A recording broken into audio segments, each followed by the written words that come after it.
হাজিরিন, আযা অর্থ ত্যাগ, কোরবানি অর্থ নৈকট্য লাভ। আল্লাহর নৈকট্য লাভের জন্য আমরা এই ঈদে যে ত্যাগের আনন্দ লিপ্ত হই। কোরবানি দিতে হবে আল্লাহর নামে, আর বাংলায় বলি অমুকের নামে কোরবানি। আমাদের উদ্দেশ্য ভালো হলেও কথাটি ভালো নয়। এক্ষেত্রে বলতে হবে অমুকের পক্ষ থেকে কোরবানি। আল্লাহ ছাড়া অন্য কারো নামে কোরবানি জবাই শিরিক। এভাবে জবাইকৃত পশুর গোশত খাওয়া হারাম। বিভিন্ন হাদিস থেকে আমরা দেখি রাসূলুল্লাহ সাল্লাল্লাহু আলাইহি ওয়াসাল্লাম কখনো শুধু বিসমিল্লাহ বলেই কোরবানি করেছেন, এরপর তিনি কবুলিয়তের জন্য দোয়া করেছেন। সাধারণত তিনি বিসমিল্লাহ আল্লাহু আকবার বলতেন। কখনো কখনো তিনি প্রথমে ইন্নী ওয়াজ্জাহতু ওয়াজহিয়া লিল্লাযী ফাতারাস সামাওয়াতি ওয়াল আরদা হানিফা ওয়া মা আনা মিনাল মুশরিকিন লা শারীকা লাহু ওয়া বিযালিকা উমিরতু আনা আউয়ালুল মুসলিমিন। এরপর তিনি কবুলের জন্য দোয়া করতেন, আল্লাহুম্মা লাকা ওয়া মিনকা, আল্লাহুম্মা আন মুহাম্মদ ওয়া আলি মুহাম্মদ, অথবা আল্লাহুম্মা তাকাব্বাল মিন্নি মুহাম্মদ ওয়া আলি মুহাম্মদ ওয়া উম্মতি মুহাম্মদ।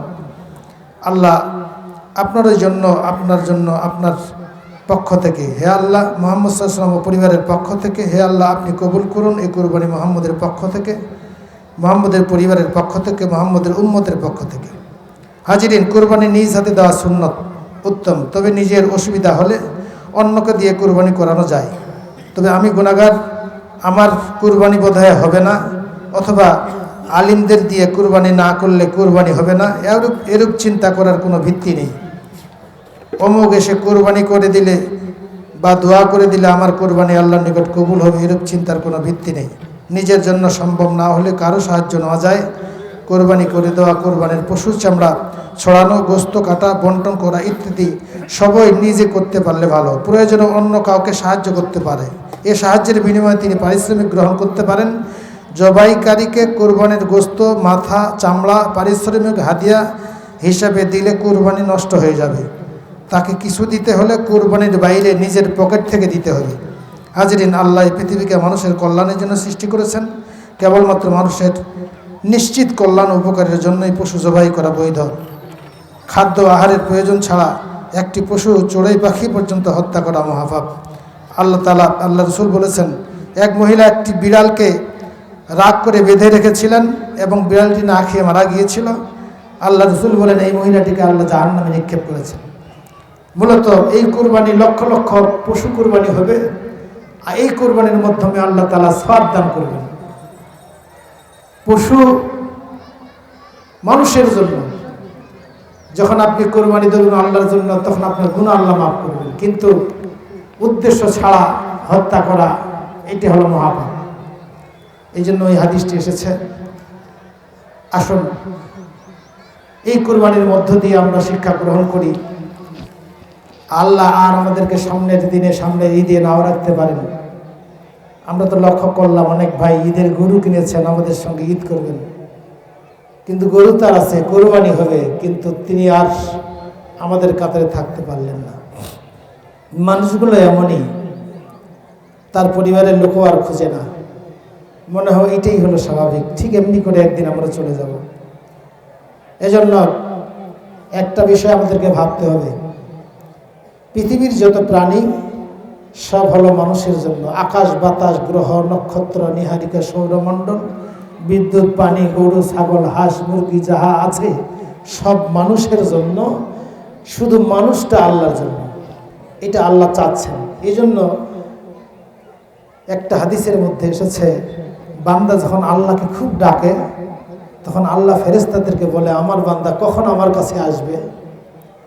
তখন ফেরেশতা বলে, আল্লাহ তুমি নিজেই জানো তোমার বান্দা কবে আসবে। যে আমার বান্দার ডাক শুনে মনে হয়েছে আমার বান্দাকে তাড়াতাড়ি নিয়ে এসে পাশে বসে তার ডাকটা আমি শুনি। তার মানে যাকে আল্লাহ বানিয়েছেন তার জন্য, এই বান্দা যখন তার জন্য চিন্তা করে, কল্পনা করে, কিছু উচ্চারণ করে, তখন এটাই এটা সার্থক, আল্লাহ খুশি হয়। এই জন্য এই বিষয়টা আমাদের মাথায় রাখতে হবে। সব কিছু আমাদের জন্য, আমরা হলাম আল্লাহর জন্য। কিন্তু আশ্চর্যের বিষয়, গরু জবাই হয়, ছাগল জবাই হয়, প্রতিবাদ হয় না, কিন্তু আমরা মানুষগুলো আল্লাহর জন্য না হয়েছি মানুষের জন্য। এটি যদি একটু ভাবি, বাজার খালি পায় কেউ যাই না, আমরা এই জন্য যাই না, মানুষ কি বলবে? ছেঁড়া জামা পরে বাজার যাই না, মানুষ কি বলবে? দান দেওয়ার ক্ষেত্রে হিসাব করি মানুষ কি বলবে, প্রত্যেকটা জায়গায় যে মানুষ কি বলে, এবং কি যে ব্যক্তি নামাজ শুরু করেছে দাড়ি রেখেছে সে বলছে বেটি বিয়ে দিয়েছি, এখন দাড়ি না রাখলে মানুষ কি বলে। তাহলে আমরা কি মানুষ কেন্দ্রিক হয়ে গেলাম, পৃথিবী কেন্দ্রিক হয়ে গেলাম? আসুন আমরা আল্লাহ কেন্দ্রিক হয়ে যাই। আল্লাহ আমার জন্য অপেক্ষা করছেন। ফেরেশতারা তখন বলে, আল্লাহ তুমি যখন নিয়ে আসবা তখন তোমার বান্দা চলে আসবে, মরে যাবে। আল্লাহ কবে তোমার বান্দা আসবে? আল্লাহ তখন বলেন, আমি কবে আসবে আমি জানি, ওকে হায়াত আমি দিয়েছি। তবে আমার বান্দার হায়াতটা যদি ঠিক করে আমি না দিতাম তাহলে আমার বান্দাকে আমি নিয়ে আসতাম, অর্থাৎ তার মরণ দিতাম। তার ডাকটা এত ভালো লাগতেছে আমার কাছে এসে তার ডাক শুনতাম। এই জন্য আসুন, পৃথিবীর শ্রেষ্ঠ সৃষ্টি হলো মানুষ। আল্লাহ বান্দাকে বুঝিয়েছেন, পৃথিবীর অনেক প্রাণী দিয়েছেন। এবং কি বুখারীর হাদিসে এসেছে, একটা পতিতা নারী একটা কুত্তার বাচ্চা, পিপাসিত বাচ্চাকে পানি পান করাবার কারণে আল্লাহ তাকে মাফ করে দিয়েছেন। তাহলে বোঝা গেল যে এই প্রাণীটা খাওয়া যায় না, যেই প্রাণীটা কাছে আসলে তার শরীর লাগলে নাপাক হয়ে যায়, এটাকেও পানি পান করাবার জন্য ওকে আল্লাহ মাফ করে দিয়েছেন। একটি কুত্তার ক্ষেত্রে তার কলিজায় ঠান্ডা করবার কারণে যদি এমন প্রতিদান হয়, তাহলে আল্লাহর শ্রেষ্ঠ সৃষ্টি এই মানুষকে যদি সুখ দেওয়া হয় তাহলে তার কি প্রতিদান হবে। কিন্তু আফসোসের বিষয়, আমার পরিবারের গরুটা যত বেশি আঘাতপ্রাপ্ত আমার কারণে হয়, আমার পাশের মানুষ, আমার বিশারার মানুষটা তার থেকে বেশি আঘাতপ্রাপ্ত হয়। ভাবি একবার, আমার ছাগল, আমার হাঁস মুরগি আমার দ্বারা অত বেশি কষ্ট পায় না, আমার পরিবার, আমার পরিবারের পাশাপাশি মানুষগুলোকে আমি যেই কষ্ট দিই। এই জন্য আসুন, শুধুমাত্র যদি আমরা আমাদের হৃদয়টাকে খুলে দিতে পারি, হিংসা বিদ্বেষ লোভ লালসা দূর করতে পারি, আল্লাহ তাআলা আমাদের মাফ করে দিয়ে দিবেন। আসুন আল্লাহ রাব্বুল আলামিনের কাছে এই দিয়ে আমরা দোয়া করি, আল্লাহ তাআলা আমাদেরকে আজকে থেকেই যেন মানুষের মতো মানুষ হয়ে পৃথিবীতে বেঁচে থাকবার তৌফিক দান করেন। সবাই বলেন আমিন। সবার কোরবানিগুলো কবুল হোক। দোয়া করি সামনের ঈদে যদি কারোর সঙ্গে দেখা না হয়, আল্লাহ যেন কিয়ামতের ময়দানে আমাদের একসঙ্গে সাক্ষাৎ করার ব্যবস্থা করেন। নবীজি বলেছেন, মান তাশাব্বাহা বিকওমিন ফাহুয়া মিনহু। যে ব্যক্তি যার সঙ্গে মনের সম্পর্ক থাকবে, এটা মনের ব্যাপার, কিয়ামতের ময়দানে তার পাশাপাশি আমি অবস্থান করাবো।